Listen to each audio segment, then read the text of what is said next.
Hi and welcome to the Western region again. In today's episode we'll be creating more Pokémon for a region based in prehispanic Mexico, so stay until the end to learn about some new cool legends.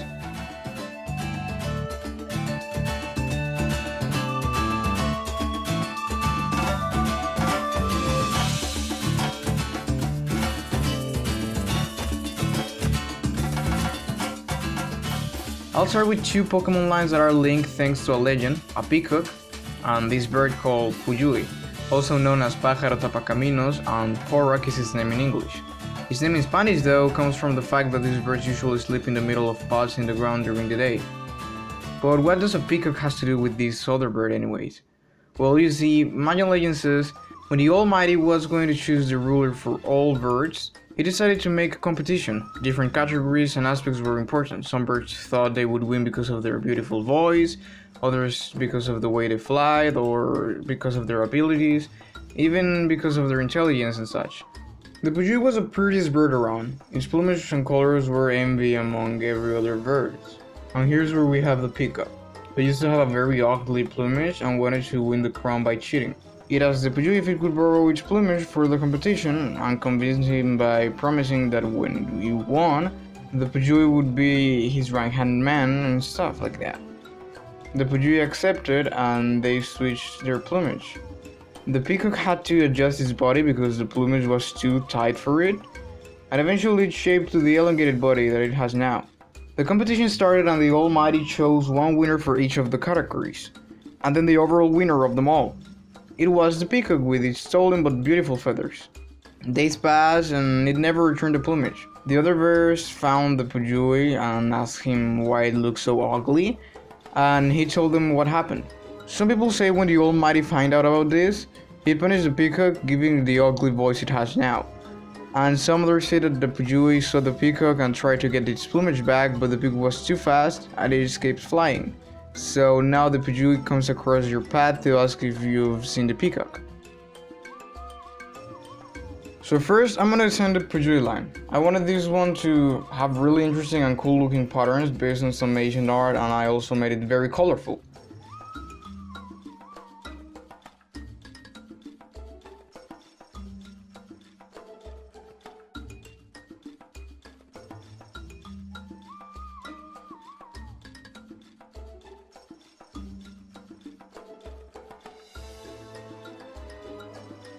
Here it is, Pujage from Pujui, plumage and even age because of its ancient inspiration, a flying and ground type. This innocent Pokémon happily flies around with its beautiful feathers. They make traps on ground paths in forests to punish people who want to steal their plumage.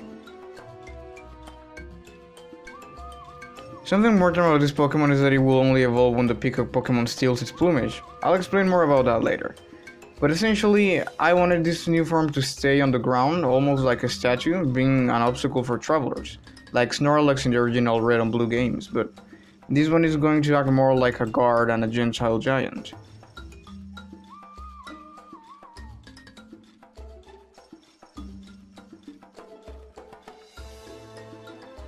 Summer rubbed this beautiful plumage and now it sits still, sleeping most of the day in the middle of the paths. They guard trails from travelers with bad hearts even while sleeping. People say that they can travel to different places while dreaming. Its abilities are Big Pecs, Wonder Skin, and Telepathy is its hidden ability. Next up, we're going to design the Peacock Pokémon line. The first stage looks simple and boring, but that's what I wanted to go for this time. I wanted the pose to show it being all egocentric and pretentious.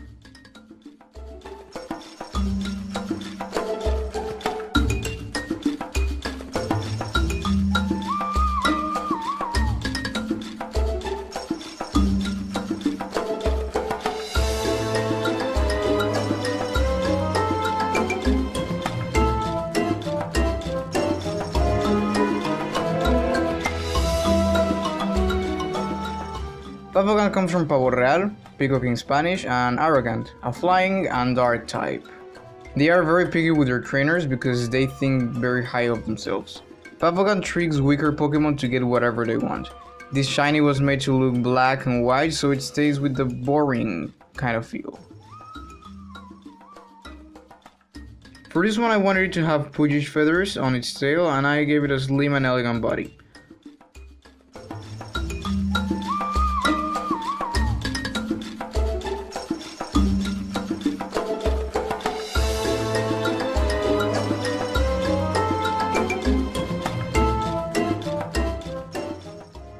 Lyriel brags about its beautiful feathers even though they steal them from Poojages with tricky tactics. They get really angry when they lose battles and they can be hard to train. Its abilities are Moxie and Wimpout, with Moody as a healing ability. This makes it a fun Pokemon to use, even though it would be a pain to have it on your team since it's so spoiled.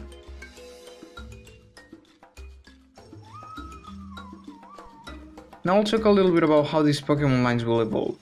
So you need to have both Pidgeys and male Papagant in your team. Only males can evolve because in real life only male peacocks have those beautiful feathers for mating purposes. You will have to train Papagant until level 20 and it will evolve alongside Pidgey into their respective evolutions. A little fun gimmick that references the Mayan lore directly. Next up we're gonna make a Pokemon based on an Ocelot because this animal has a legend about how it got its signature spots. At the beginning it didn't have any. It used to be a really chill animal, just living its life, being all happy, eating fruits and stuff. But there was something particular about this animal. It loved looking at the stars and the sun, and it fell in love with Mestli, the moon. One day a new star appeared in the night skies. It was moving really fast and leaving a fire trail wherever it went. Citlali, the morning star, told the Ocelot to forget about it and that he shouldn't be worried because the star would eventually go away. But he didn't listen. He decided to chase the moving star full of jealousy and started shouting stuff like, "Get out of here! In these skies there's only place for one queen and that's my beautiful Mestli!" Apparently that moving star was a comet and it replied, "Oh, so that's how you treat outsiders, huh?" And it attacked the Ocelot, shooting rocks on fire to it, leaving those spots as marks to remind people to be good with outsiders. This is a pretty cool story and it would translate really well into a Pokemon design.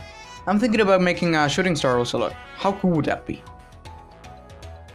So for the first stage I figured it would look really nice if it had a shooting star body. And this Pokemon had to look really happy and energetic since it's going to be a really fast Pokemon.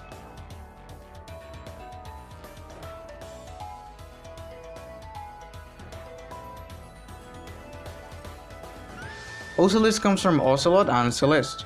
It's just an electric type for now. Ocelot is very fast and enjoys jumping really high at night. People confuse it with a shooting star.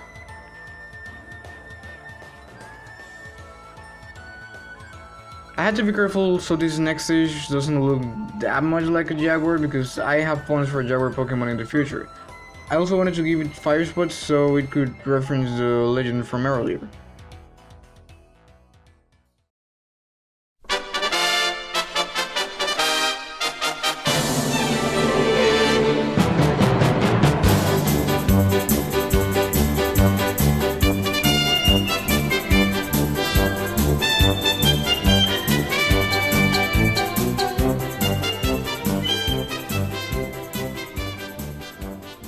An Astrolot comes from astrology and Ocelot. It is fire and electric type, in my opinion a really cool type combination. They can move at the speed of light when needed. Astrolot can shoot fireballs from the hot patterns in its skin. It is said if you see one while running, you should make a wish. This line has static as an ability and also True Wish as a hidden ability. True Wish is a new ability I created which could work kinda like the move Wish, or your Pokemon can recover some health. Only that this ability does it automatically when your health is below half, but only for one turn because otherwise it would be too OP.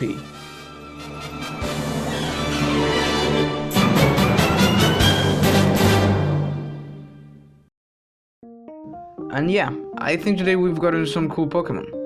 Let me know what you think about them in the comments down below and also leave some suggestions that you want to see next. In the next episode we will be deciding some spooky Pokemon since October is right around the corner, so subscribe and ring the bell to stay tuned for that. As always, the designs in this video will be posted in my Instagram account. There is a link in the description so that you can check it out. That's it for now. Thanks for watching and see you all in the next video.